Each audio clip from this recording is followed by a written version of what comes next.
안녕하세요. 영농가 날씨의 한희경입니다. 올 들어 가장 더운 날씨였습니다. 오늘 서울의 낮 기온이 30도까지 오르는 등 전국 대부분 지방의 기온이 30도 안팎을 보였는데요. 내일도 오늘만큼이나 덥겠습니다. 또 이번 주말까지는 평년 기온을 크게 웃돌면서 한여름 날씨가 계속 이어지겠습니다.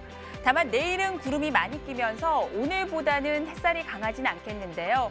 낮에 제주 지방을 시작으로 밤에는 전라남도 해안에도 비가 시작되겠고 모레는 충청 이남 지방까지 비가 확대되겠습니다.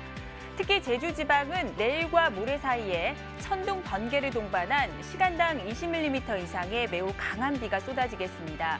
예상되는 비의 양도 많게는 100에서 산지에는 최고 200mm 이상의 폭우가 쏟아지겠는데요. 이 때문에 비 피해가 없도록 대비를 미리 하셔야겠습니다. 그 밖에 전라남도 지방에도 20에서 60mm의 적지 않은 비가 예상됩니다.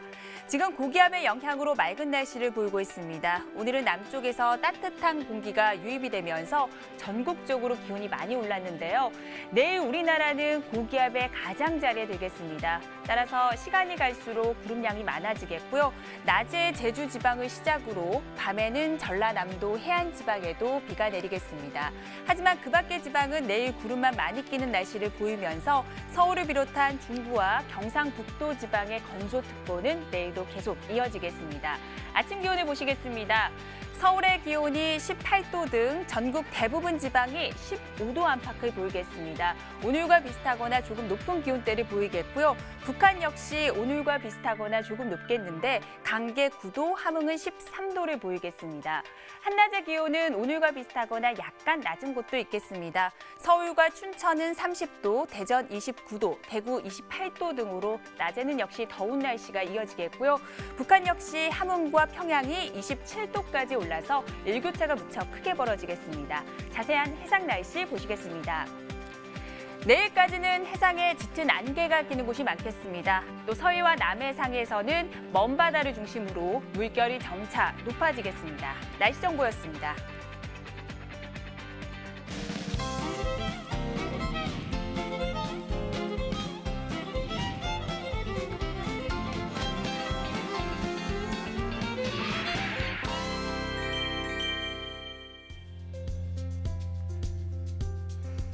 날씨를 알면 농사가 보인다. 영농가 날씨 오늘은 MBS의 조영철 전문위원과 함께 이야기 나눠보도록 하겠습니다. 안녕하세요. 안녕하십니까. MBS 한국농업방송 조영철 위원입니다. 네, 오늘은 먼저 기상청의 국민참여관측 홈페이지를 통해서 각 지역 주민들께서 직접 올려주신 오늘의 날씨 풍경을 만나보도록 하겠습니다.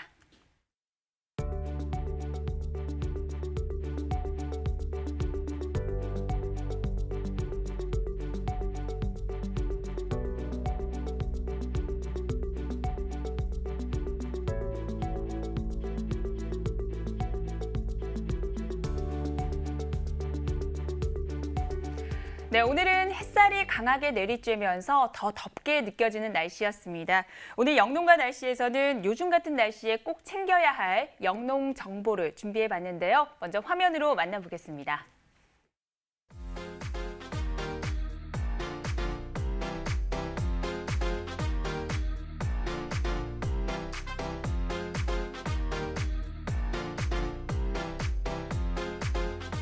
네, 이번에는 이 시간 기상특보 상황을 확인해 보도록 하겠습니다. 광주에 내려졌던 폭염특보는 오늘 해제가 됐습니다. 하지만 보시는 것처럼 지금 서울과 경기도, 강원 남부와 충청, 경상북도 지방에는 여전히 건조주의보가 내려져 있는데요. 이 지역은 실효습도가 35% 이하에 머물러 있기 때문에 계속해서 불조심에 신경을 쓰셔야겠습니다. 위원님, 계속해서 보시는 것과 같이 기상특보, 건조특보가 계속 이어지고 있는 상태입니다. 올해는 유난히 비가 적게 내리는 것 같은데요. 지금 전국의 누적 강수량 어떻게 됩니까? 네, 비가 적은 것 같다고 말씀을 해주셨는데요. 실제로도 전국적으로 현재까지의 누적 강수량은 평년에 비해서 약간 적은 경향입니다. 지난 11월 14일부터요. 이달 13일까지의 최근 6개월 동안의 전국 누적 강수량을 살펴보면요. 현재 모든 지역이 평년 대비 적은 강수량을 기록하고 있는 것을 볼 수 있습니다. 전국적으로는 약 191mm의 누적 강수량을 보이고 있는데요. 이 양은 평년에 비해서 약 64%에 해당하는 양입니다. 또 현재 평년 대비 누적 강수량이 가장 적은 지역으로는 경기, 강원, 인천, 제주 등인데요. 이 중에서도 특히 경기도가 약 124mm의 누적 강수량을 보이면서 전국에서 가장 적은 양으로 기록되고 있습니다. 이 양은요, 평년의 절반 수준에 해당하는 양입니다. 네, 전국적으로 평년보다 적은 양의 비가 내렸습니다. 이럴 때 가장 중요한 것이 바로 농업 용수를 확보하는 것이잖아요. 지금 전국의 저수율 현황은 어떤지 궁금한데요. 네, 농업용수와 연관하는 전국의 저수율 현황을 살펴보면요. 5월 13일 기준으로 전국의 저수율은 84.8%를 나타내고 있는데 이 양은 평년보다는 많은 상황입니다. 전국에서 최근 누적 강수량이 가장 적었던 경기도 지역도 평년과 비슷한 수준의 저수율을 보이고 있는데요. 제주와 인천의 경우에는 각각 83.6%와 86.2%의 저수율을 보이면서 평년보다는 조금 밑도는 상황을 보이고 있습니다. 네, 다행히 저수율은 괜찮은 편입니다. 하지만 기상청에 따르면 가뭄으로 분류되는 지역들이 점차 늘어나고 있는 상황인데요. 그럼 기상청에서 제공하는 가뭄 현황을 살펴보도록 하겠습니다. 지금 화면에 나타나는 것은 5월 14일 기준으로 기상 가뭄 현황을 나타내고 있습니다. 붉은색으로 갈수록 가뭄이 심한 지역인데요. 지금은 경기 북부나 강원도 북부 지방 그리고 제주도 남부를 중심으로 심한 가뭄이 나타나고 있고요. 그 밖에 경기도와 강원도, 충청도와 경상북도를 중심으로는 보통의 가뭄이 나타나고 있는 상황입니다.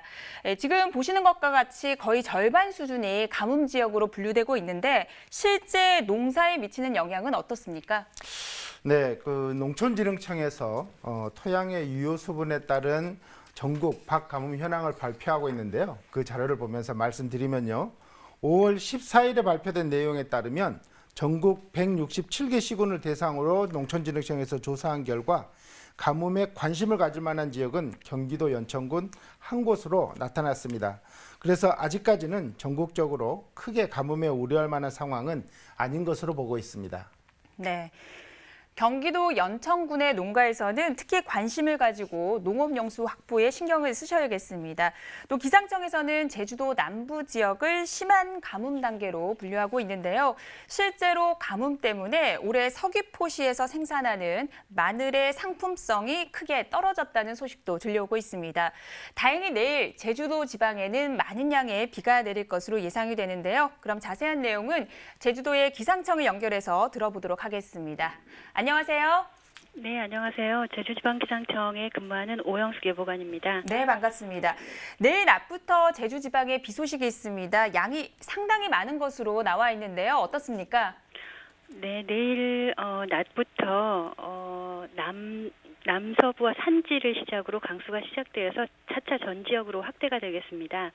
특히 모레 새벽부터 낮까지는 천둥 번개를 동반한 강한 비가 내릴 것으로 예상이 되고 있으며 예상 강수량은 모레까지 해서 50에서 100mm, 제주 남부는 100mm 이상, 그리고 산지는 150mm 이상의 많은 비가 예상되고 있습니다. 또한 상대적으로 북서부 지역으로는 강수량이 적게 오는 반면에 지형적인 영향을 받는 남부와 산지에는 많은 양의 비가 올 것으로 예상됩니다. 네, 이번 비로 가뭄이 충분히 해소가 될 것 같은데 어떻습니까? 내일 비가 내리면서 가뭄 해소는 차차 될 것으로 예상이 되고 있고요. 모레 낮에 천둥 번개를 동반한 시간당 20mm 이상의 강한 비와 함께 지형적인 영향을 받는 제주 산지에는 200mm 이상, 그리고 서귀포시를 포함한 남부 지역은 150mm 이상의 많은 비가 오는 곳이 있겠습니다. 그러니 앞으로 발표되는 기상 정보를 참고하시면 좋겠습니다. 네, 적당량의 비가 내려주면 좋은데 이렇게 갑자기 많은 비가 내린다고 하니까 농가에서도 조금 신경을 써야 할 것 같은데요. 어떤 점들을 주의해야 할까요? 내일 낮부터 내리는 비는 먼저 비가 풍상 측에서부터 시작되는 주로 이제 남부와 산지를 중심으로 비가 시작돼서 전 지역으로 확대가 되겠는데요. 바람이 좀 강하기 때문에 그 지형적인 영향을 받는 남부와 산지에는 시간당 그 강한 비가 내리기 때문에 농가에서는 각종 안전사고나 시설물 관리에 주의하시고 비 피해가 없도록 각별히 신경 쓰셔야 할 것 같습니다. 네, 알겠습니다. 오늘 바쁘실 텐데 좋은 정보 감사드립니다. 네, 감사합니다. 네, 그럼 이번에는 제주도의 날씨 분석과 함께 병해충 현황이 어떻게 되는지 짚어주시죠.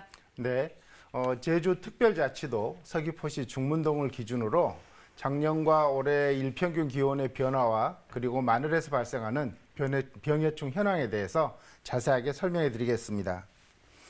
그래프를 보시면요. 파란색이 금년이고 회색이 작년입니다. 5월 3, 4일경에는 작년에 제주도 서귀포시는 13도였는데 금년에는 18도로 약 5도 정도 높게 경고가 되었고요. 이후에는 거의 비슷한 경향을 보이다가 또 5월 10일경에는 작년보다 금년이 약 3도 높게 경고가 되었고 최근까지는 비슷한 경향을 보이고 있습니다. 그리고 서귀포시의 마늘의 병해충의 발생 현황을 보면요. 이맘때 발생하는 병으로는 녹균병과 입마름병이 있고요. 그리고 해충으로는 작은 뿌리 파리 등이 발생되고 있는데요. 5월에 서귀포 지역에서 마늘에 평균적으로 발생하는 병해충은 7건으로 보고되고 있습니다. 그렇군요. 지금부터 계속해서 제주산 마늘이 출하되는 시기니까요. 기상정보에 관심을 가지셔야겠습니다. 그럼 이번에는 제주특별자치도의 대정읍, 남원읍, 성산읍의 내일 날씨와 함께 주간 날씨까지 확인해 보도록 하겠습니다.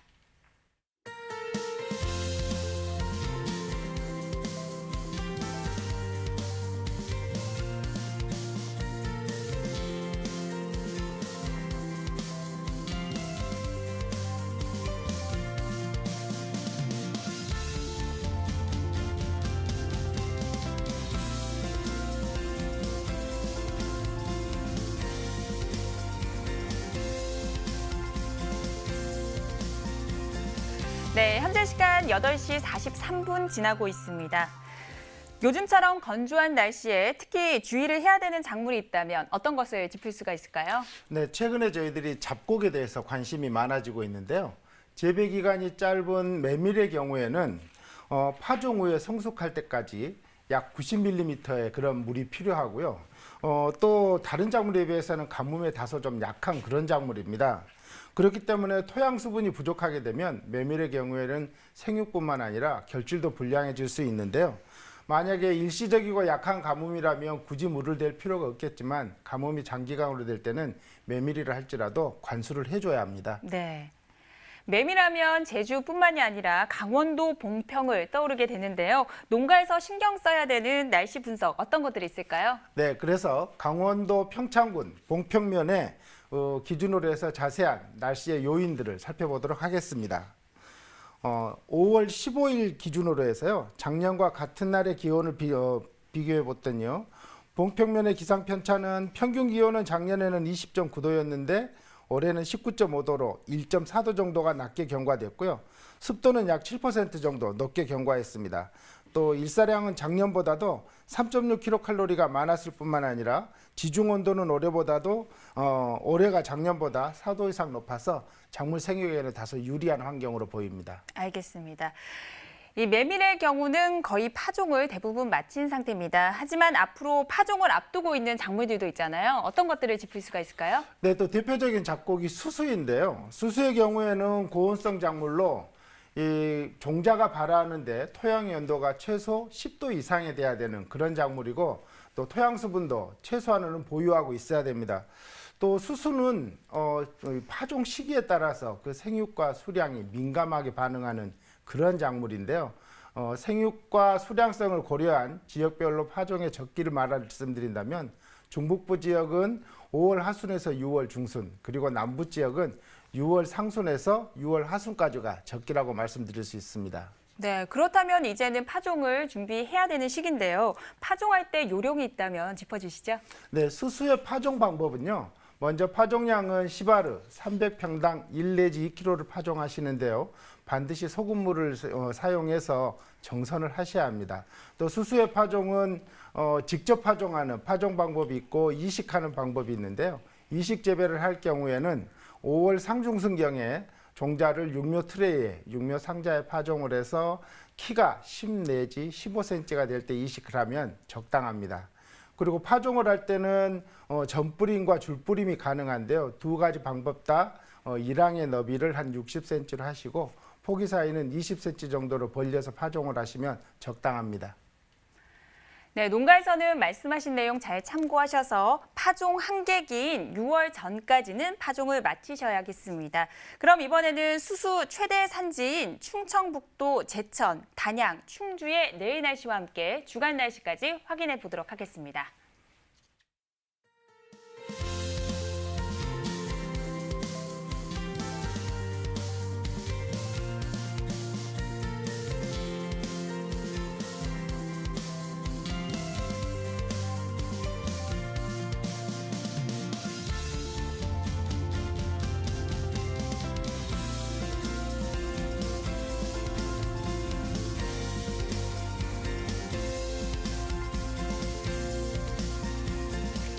네, 이번에는 병해충에 관한 궁금증을 풀어보는 시간입니다. 오늘의 병해충 상담소 함께 만나보시죠.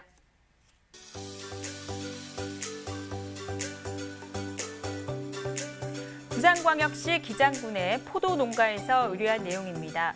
잎에 병해가 생기고 노란 벌레가 잎을 갉아먹는 것으로 의심되는 상황입니다.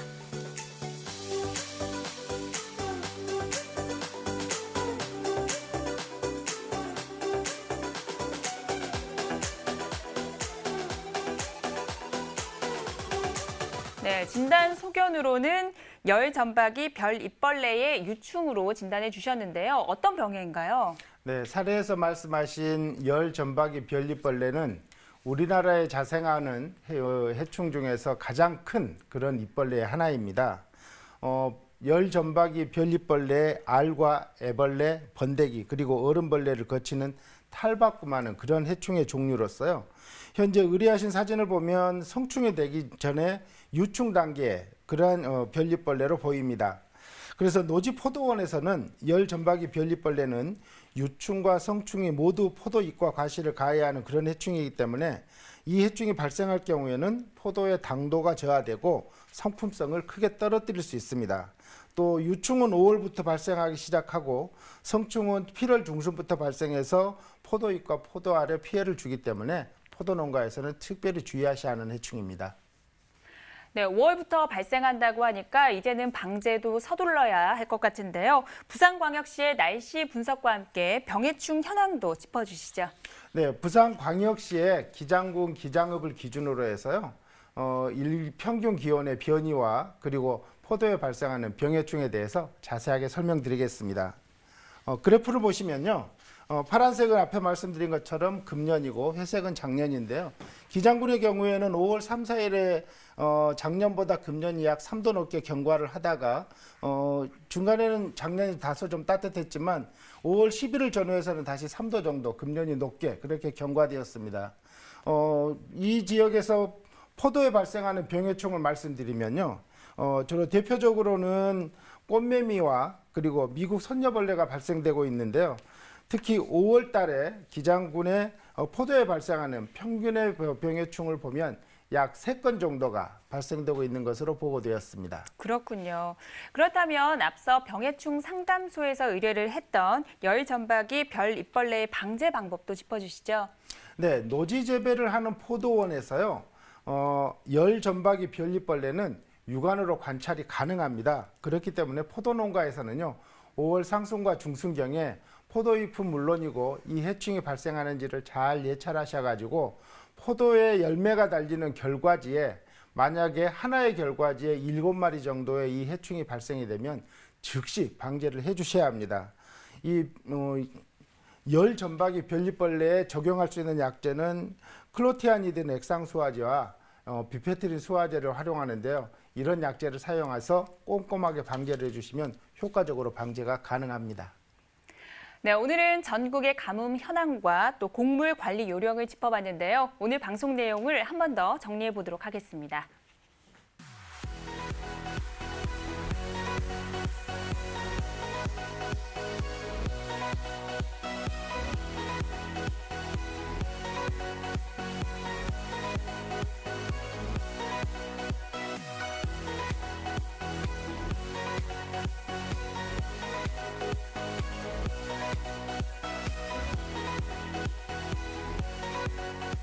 네, 날씨와 농사 이야기를 나누다 보니 어느새 마칠 시간입니다. 오늘 도움 말씀 주신 조영철 위원님 감사드립니다. 수고하셨습니다.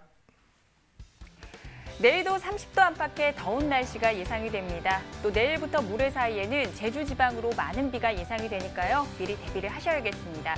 저희는 내일 저녁 8시 30분에 찾아뵙겠습니다. 고맙습니다.